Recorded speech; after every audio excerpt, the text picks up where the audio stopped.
जय हिमालय जय भारत। हिमालय लोग यूट्यूब चैनल में आपका स्वागत है और मैं हूं जर्नलिस्ट डॉक्टर हरीश चंद्र लखेड़ा। आज बात करता हूं उत्तरकाशी के यमुनोत्री राष्ट्रीय राजमार्ग पर धरासू और बड़कोट के बीच सिलक्यारा सुरंग का, जहां पर एक हादसा हुआ है और 41 लोगों को बचाने के लिए तमाम प्रयास किए जा रहे हैं, जो कि दीपावली के दिन से उस सुरंग में फंसे हैं।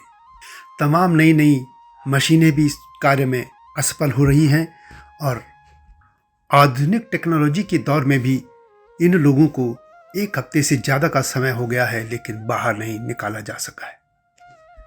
आज जबकि पूरे हिमालय क्षेत्र में इस तरह की सुरंगों का जाल बिछाया जा रहा है, तो क्या यह हिमालय के लिए सही है? इस मुद्दे पर भी बात करूंगा और इस मामले में एक और बात आपको याद दिलाना चाहता हूं। उत्तराखंड के महान योद्धा माधव सिंह भंडारी, जिन्होंने पहाड़ का सीना चीरकर 2 किलोमीटर सुरंग बनाई थी और अपने गांव तक पानी ले आए थे। यह उत्तराखंड की पहली सुरंग थी जिसमें कि कोई नुकसान भी नहीं हुआ था। सिर्फ ये कहा जाता है कि माधव सिंह भंडारी ने अपने बेटे, एकमात्र जो इकलौता बेटा था गजेंद्र सिंह की, नहर के पानी लाने के लिए बलि दे दी थी देवी के लिए। इन तमाम मुद्दों पर मैं बात करूंगा, लेकिन आपसे अनुरोध है कि हिमालयी सभ्यता पर केंद्रित इस चैनल को सब्सक्राइब अवश्य कर दीजिए। आप जानते हैं कि यह सिलक्यारा सुरंग है, यह 4 धाम यात्रा का एक हिस्सा है। इस सुरंग की लंबाई 4.86 किलोमीटर है और सिलक्यारा गांव की तरफ से 2.3 किलोमीटर और बड़कोट की तरफ से 1.6 किलोमीटर का निर्माण जो सुरंग का वो पूरा हो चुका है। सिलक्यारा की तरफ से लगभग 270 मीटर अंदर सुरंग धंस गई है और ऊपर पहाड़ का मलबा सुरंग के भीतर 22 मीटर तक भर गया है। मशीनों से इस मलबे को हटाने की कोशिश में पहाड़ से ज़्यादा मलबा नीचे आ गया और करीब 60 मीटर तक मलबे में दीवार बन गई और यहीं पर 41 मजदूर फंसे पड़े हैं। केंद्र सरकार और राज्य सरकार के तमाम वहाँ पे अफसर है, यानी पूरा सरकारी तंत्र वहाँ पे लगा है। इसके बावजूद 8 दिन आज तक हो चुके हैं, लेकिन अब तक इनको बाहर नहीं निकाला जा सका है। वैसे तो इससे पहले भी जम्मू कश्मीर में, हिमाचल में भी कई इस तरह की टनल यानी जो सुरंग बनाई जा चुकी हैं। इस तरह के हादसे नहीं हुए थे, लेकिन उत्तरकाशी के इस हादसे ने एक सवाल तो सामने खड़ा ही कर दिया है। उम्मीद की जानी चाहिए कि बाबा केदार, बाबा बद्रीनाथ इनकी रक्षा करेंगे जो मजदूर फंसे हैं, लेकिन कुछ जो सवाल हैं वो सामने सरकार को इस बारे में सुनने ही होंगे। उत्तराखंड में जो ट्रेन भी जा रही है उसके लिए भी लगभग 120 सुरंगें बनाई जानी है और इसके अलावा पूरे पहाड़ में, यही जम्मू कश्मीर से लेकर नॉर्थ ईस्ट की मैं बात करूंगा, बहुत सी सुरंगों का जाल बनाया जा रहा है। आप जानते हो कि हिमालय की जो इकोलॉजी है ये आपको समझना होगा। हिमालय एक तो सबसे नया पहाड़ है, दूसरा ये है कि आपने जोशीमठ का हादसा भी सुना ही होगा। वहाँ पे एक सुरंग बनी और उससे वो पूरा जो शहर है वो नीचे धंसता चला गया। भविष्य में कितने हादसे होंगे यह कह नहीं सकते, लेकिन हाल फिलहाल में आपने देखा होगा कि हिमाचल प्रदेश, उत्तराखंड और सिक्किम तक के जो हादसे हो रहे हैं, ये तमाम जो हिमालय में गैर नियोजित जो विकास हो रहा है, तमाम ईंट और सीमेंट के जो बजरी के लगाकर जो शहर बसाए जा रहे हैं और तमाम जो भीड़ भाड़ बढ़ रही है, उसी का यह नतीजा है। पहला सवाल है कि हिमालय के लिए आखिर इतनी बड़ी जो चौड़ी सड़कें क्यों बनाई जा रही हैं? यदि आपको धार्मिक यात्रा पर जाना है तो आपको कुछ कष्ट तो सहने ही होंगे। इसके अलावा यदि आपको पर्यटन में भी जाना है तो आप आराम से तो जा सकते हैं। दिल्ली बम्बई के बीच की जैसे जो सड़कें बनाई जा रही, राष्ट्रीय राजमार्ग चौड़े चौड़े, उतने पहाड़ों में ले जाने की क्या ज़रूरत है? और यदि बनाई जानी है तो बनाइए, लेकिन सुरंगों की क्या ज़रूरत है? क्योंकि सुरंगों को लेकर एक चीज़ समझनी होगी। हिमालय से जो नदियाँ हैं, जो सदा नीरा हैं, वो नदियों में पानी सिर्फ ग्लेशियर का ही नहीं आता है। ग्लेशियर का पानी पिघल कर, ग्लेशियर जब पिघलते हैं बर्फ़, वो सिर्फ गर्मियों में आता है। बाकी के समय में जो वहाँ पानी आता है वो हिमालय के बाकी जो नीचे जो पहाड़ हैं, जिनमें घने जंगल हैं, उनमें जो अपार भंडार है पानी का, वो आता है। और वो अपार भंडार कब होता है? बारिश से वहाँ पे एकत्रित होता है। और वो पहाड़ों के अंदर कैसे जाना है उसको आपको समझना होगा। पहाड़ों पर पेड़ हैं, जब वे सूखते हैं तो उनकी जो जड़ें हैं, क्योंकि पहाड़ों में जड़ें नीचे की तरफ जाती हैं, तो वो सूख जब जाती हैं तो वो नेचुरल वेल यानी प्राकृतिक तौर पर एक कुएं का निर्माण करती हैं। एक एक सुरंगें नीचे तक जाती हैं और पानी जब आता है तो उन्हीं जड़ों से नीचे जाता है, पेड़ों की जड़ों से नीचे जाता है और फिर वहाँ विशाल भंडार पानी के बन जाते हैं, जो 12 महीने गंगा यमुना या उसकी जितनी भी सहायक नदियां हैं, या हम आप यदि सतलज से बात करें या नॉर्थ ईस्ट में ब्रह्मपुत्र और तीस्ता और तमाम नदियों की, उनमें सब यही आता है। लेकिन जब पहाड़ों के नीचे बड़े बड़े विस्फोट की जाएंगे सुरंगों के लिए, तो ये पूरा सिस्टम गड़बड़ा जाता है और उससे पानी उन नीचे जाने के बजाय वो ऊपर ही ऊपर तरकर नीचे नदियों में बह जाएगा और नीचे पहाड़ों में जो विशाल भंडार पानी के हैं वो नहीं बनेंगे। इसके अलावा पिछले कुछ समय से आप देख रहे होंगे कि नदियों में तो पानी बह रहा है, बहुत तेज़ी से बाढ़ आता है बारिश के दिनों में। वो इसलिए भी हो रहा है कि हिमालय में पहले जो खेत थे सीढ़ी नुमा, उनमें खेती होती थी। अब खासतौर पर मैं यदि उत्तराखंड की बात करूं तो पलायन होने के बाद वो खेत बंजर हो गए। इसके अलावा केंद्र और राज्य सरकारों की जो मुफ्त बांटो योजना है, जिसमें बहुत कम पैसे पर, या ये कहें अब तो मुफ्त में दिया जा रहा है राशन, इसलिए वहाँ खेती कोई करना ही नहीं चाहता है। इसके अलावा जब वहाँ पहले खेत बोए जाते थे तो पानी भी बरसात में नीचे जाता था, लेकिन अब खेती हो नहीं रही तो उनके ऊपर जो घास की परतें जम गई है, उसमें बारिश का जब पानी आता है वो तो सीधे नदियों की तरफ आ जाता है। इससे बाढ़ भी तेज होने लगी है।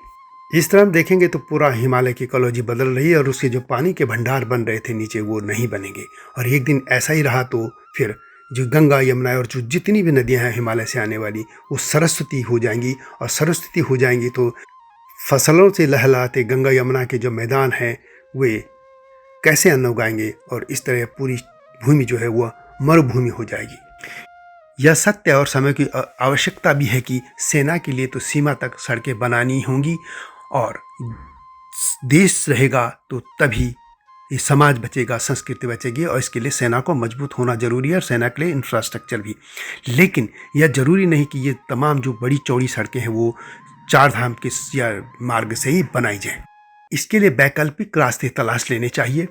और जबकि जो धार्मिक स्थल हैं, चाहे बद्रीनाथ जी, केदारनाथ जी, जो भी धाम है, इनको पर्यटन स्थल बनाने की बजाय इनको धार्मिक स्थल ही रहने दिया जाना चाहिए। और वहाँ पर इस अनियंत्रित जो भीड़ हो रही है हर साल, उसके बजाय ऐसे होने चाहिए कि लोग परिश्रम करके वहाँ पहुँचें। इससे चौड़ी चौड़ी सड़कें जो होने की बजाय या सुरंग बना के बजाय परंपरागत तरीके से ऐसी सड़कें बनाई जाएं जो कि हिमालय के पूरे पर्यावरण को भी बचाएं और हिमालय के ढांचे को भी नुकसान न पहुंचाए। दिल्ली में भी मेट्रो के लिए सुरंगें बनाई गई थी, लेकिन वह इस तरह की कोई भी घटना नहीं हुई। यदि हम सुरंगों के इतिहास की बात करें तो सुरंग खोदने का काम प्रागैतिहासिक समय से किया जाने की बात होती है, और गुफाओं का निर्माण संभवतः लोग करना चाहते थे। सभी प्राचीन सभ्यताओं में सुरंग बनाने की विधियां विकसित कर दी थी। बेबीलोनिया में सिंचाई के लिए सुरंगों का बड़े पैमाने पर उपयोग किया जाता था। शाही महल और पूजा के जो स्थल था उनको जोड़ने के लिए वहाँ पर ईसा पूर्व 2000 साल पहले यूफ्रेटस नदी के नीचे लगभग 3000 फीट तक एक लंबा पैदल मार्ग बनाया गया था। मिस्र हो या यूनानी हो या रोमन, इन सभी ने इस तरह के सुरंग बनाने की बात की थी। भारतीय सभ्यता में भी मंदिरों के या महलों के आसपास सुरंगें बनाने की बात सामने आती है। यदि हम उत्तराखंड में सुरंग की बात करें तो वहाँ के वीरभड़ माधव सिंह भंडारी का नाम पहले स्थान पर आता है। आज के बद्रीनाथ मार्ग पर कीर्तनगर के आसपास आपने गांव देखा होगा मलेथा। वहाँ सन 1595 के आसपास जो आज का टेहरी क्षेत्र है, वहाँ पे मलेथा गांव, वहाँ पर माधव सिंह भंडारी का जन्म हुआ था। माधव सिंह भंडारी के पिता कौलो सिंह भंडारी थे। वे गढ़ नरेश मान सिंह के दरबार में थे और उनके प्रमुख सैन्य अधिकारी थे। बाद में माधव सिंह भंडारी भी गढ़ नरेश की सेना में भर्ती हो गए। वे गढ़ नरेश महपत शाह के सेनापति भी रहे। उनके गांव मलेथा के पास अलकनंदा और दूसरी तरफ चंद्रभागा नदी है, और चंद्रभागा नदी से ही उन्होंने पहाड़ को खोदकर यह सुरंग बनाई थी, और उस सुरंग के जरिए वे अपने गांव में पानी लाए थे और वहाँ की जो भूमि थी वो फिर सिंचाई होने लग गई थी। इस नहर को पहाड़ में गूल या कूल कहा जाता है। यह गूल आज भी आधुनिक इंजीनियरों के लिए एक आश्चर्य का विषय है, क्योंकि इसको मरम्मत करने की कभी जरूरत ही नहीं पड़ी, यह कहा जाता है। गूल को लेकर जो कथा प्रचलित है उसमें भी कहा गया है कि माधव सिंह भंडारी ने अपने पुत्र गजेंद्र सिंह का इस सुरंग के लिए बलिदान कर दिया था। जब सुरंग बनकर तैयार हो गई थी तो नदी के पानी को सुरंग से गुजारने के लिए बहुत प्रयास किए गए, लेकिन पानी नहीं चढ़ा। इससे माधव सिंह भंडारी बहुत परेशान हो गए। फिर एक दिन एक रात को उनको स्वप्न आया कि देवी उनके एकमात्र पुत्र का बलिदान चाहती है, और उन्होंने इसके बाद अपने बेटे का वहाँ पे बलिदान कर दिया था। कहा जाता है कि खुद गजेंद्र सिंह इस लोकहित के कार्य के लिए अपने को बलिदान देने के लिए राजी हो गए थे और इस तरह वह बंजर भूमि सिंचाई युक्त खेती में बदल गई थी। कहा जाता है कि अपने पुत्र के बलिदान से हाथ गजेंद्र सिंह की माता उदीना ने श्राप दिया था कि अब इस परिवार में कोई भड़ यानी वीर पैदा नहीं होगा। गांव में सिंचाई के लिए पानी पहुंचाने के बाद गजेंद्र सिंह भी दुखी हो गए और वे इस घटना के बाद सेना में लौट गए थे। राजा महिपत शाह ने उन्हें तिब्बत से लड़ने के लिए भेजा क्योंकि तिब्बती सेना सीमा पर उत्पात फैला रही थी। इस तरह आज यदि हम देखते हैं जो उत्तराखंड और तिब्बत की सीमा है गढ़वाल क्षेत्र में, वह इन्हीं महिपत शाह के समय में माधो सिंह भंडारी ने ही तय की थी। माधो सिंह की मृत्यु को लेकर पंडित हरिकृष्ण रतूड़ी अपनी पुस्तक गढ़वाल का इतिहास में लिखते हैं कि तिब्बत के सैनिक माधो सिंह के नाम से घबराते थे। जब वो युद्ध के दौरान थे और लगातार सेना जीत रही थी तो इस दौरान उनकी तबीयत बिगड़ी और उनकी मृत्यु हो गई। उन्होंने मृत्यु से पहले अपनी सेना से कहा था कि तिब्बतियों को यह पता नहीं चलना चाहिए कि उनकी मृत्यु हो गई, वरना वे फिर से हमला करेंगे। उन्होंने सैनिकों से कहा था कि लड़ते हुए पीछे हो जाना और मेरे शव को भूनकर कपड़े में लपेटकर बक्स में रखकर हरिद्वार ले जाना और वहां दाह संस्कार कर देना।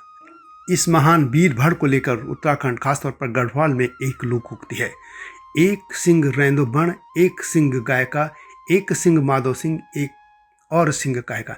यानी उत्तराखंड में एक ये है कि उसका अर्थ जो कहा जाता है, एक सिंह वन में रहता है, एक सिंह गायकी होती है, एक सिंह माधो सिंह है, इसके अलावा बाकी सिंहों की जरूरत ही क्या है। ऐसे थे महान वीर भड़ माधो सिंह भंडारी। उनकी बनाई जो पहली सुरंग थी गढ़वाल की, वह एक ऐसा इतिहास रच गई जो कि आज भी 400 साल बाद भी अपनी कहानी को सामने रखती है। और कुछ सुरंगें ऐसी हैं पहाड़ की में जो बनाई जा रही हैं, वो हिमालय को कहीं बर्बाद न कर दें। यह सोचना होगा देश को भी, राज्यों को भी, समाज को भी और तमाम नीति निर्धारक लोगों को भी।